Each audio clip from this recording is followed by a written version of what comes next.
Yiliga 5 milliondan ortiq sayyoh. Xivaning turistik jozibadorligi kundan kunga ortib bormoqda. Yaqin kelajakda Toshkent-Xiva yo'nalishida Afrosiyob tezyurar poyezdining ishga tushishi sayohat vaqtini 6 soatgacha qisqartiradi. Bu esa sayyohlar oqimini kamida 2 barobarga oshiradi. Zamonaviy va sifatli mehmonxona xizmatiga bo'lgan talab bugungi kunning eng jozibador biznes yo'nalishidir.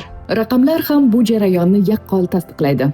2024-yilda Xivaga 1.094.000 dan ortiq xorijiy va 4 milliondan ziyod mahalliy sayyoh tashrif buyurgan. Bu barqaror va o'sib borayotgan mijozlar bazasi mavjudligini anglatadi. Arda Xiva hududidagi mehmonxona aynan shu talabga javob beruvchi tayyor obyekt sifatida bunyod etilgan. U G'ovuk ko'li yaqinida, Ichan qal'adan piyoda bor yo'g'i 10 daqiqalik masofada joylashgan. Bunday joylashuv mehmonxonani sayyohlar harakati yuqori bo'lgan markaziy hudud bilan bevosita bog'laydi. Loyiha 2 qavatli binodan iborat. Unda 37 ta xona mavjud bo'lib, bir vaqtning o'zida 90 nafar mehmonni qabul qilish imkoniyatiga ega. Umumiy yer maydoni 0.63 gektar. Bino maydoni esa 2970 kvadrat metrni tashkil etadi. Majmua tarkibidagi 50 o'rinli restoran qo'shimcha daromad manbai bo'lishi bilan birga, mehmonlar uchun qulay xizmat muhitini ham yaratadi.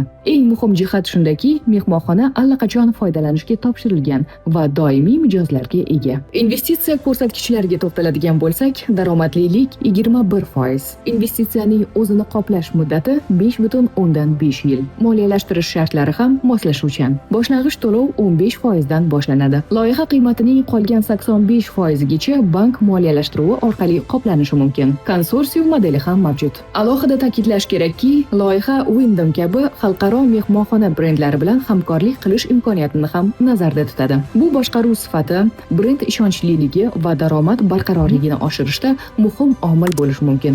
Siz bugun ikkilanayotgan imkoniyat ertaga boshqalarning daromadiga aylanishi mumkin. Hoziroq ko'rsatilgan raqamlar orqali bog'lanib, batafsil ma'lumot olishingiz mumkin.